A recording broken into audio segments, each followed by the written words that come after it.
All right, guys, you know the drill. Living in Texas, especially here in the coastal bend, this winter weather is all over the place. It's freezing in the morning, freezing at night, and then kind of warm, and you wear your sandals in the middle of the day. A little confusing for us, very confusing for our plants, and it makes gardening a little bit tricky this time of the year. So we've got our gardening professional with us today to give us some tips on how to maintain our yards this winter. Welcome, Kevin Gibbs with Texas A&M AgriLife. Thanks for joining us, Kevin.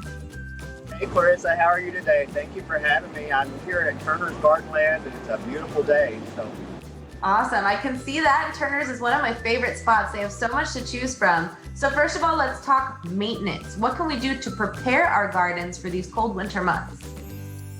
Well, a lot of people think that there's not too much to do in the wintertime, but down here where we don't get much snow, we don't have a whole lot of cold weather, there's actually a lot of things that we can do to maintain our gardens. You know, one of the things that we can do is to clean out our beds and make sure that everything is ready to go for spring gardening.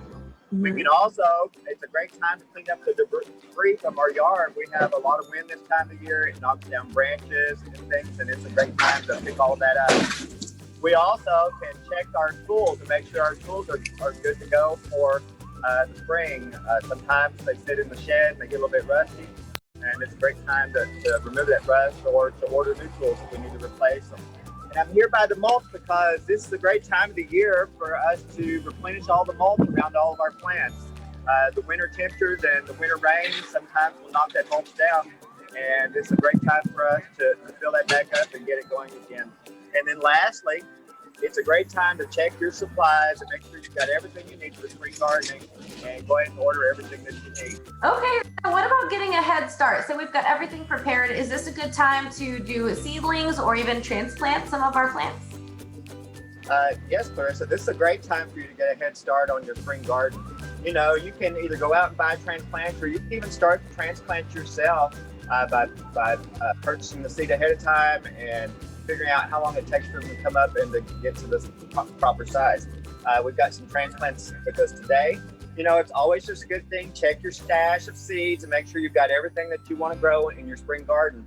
A lot of people like to trade with their friends or with their fellow gardeners to kind of diversify and provide variety in their gardens. And then again, it's a good time if you don't have the seeds that you need to go ahead and order those seeds and restock your supplies.